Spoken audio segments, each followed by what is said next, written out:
How to log in Facebook account. Hi guys, welcome to our channel. Let's begin. In this video, I will guide you on how you can log into your Facebook account. For this, you can either use the Facebook application or use a web browser. For the Facebook application, you can download the application from Play Store or App Store.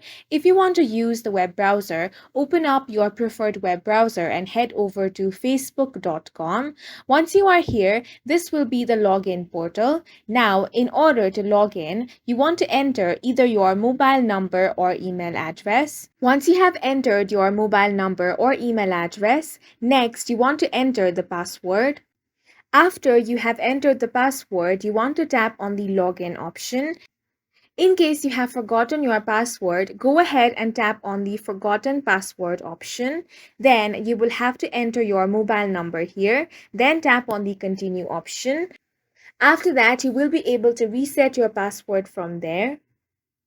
Once you tap on the login option and all your details are correct, you will be successfully logged into your account. And that's it for this video. If you found it helpful, please make sure to hit the like button and subscribe for more videos like this.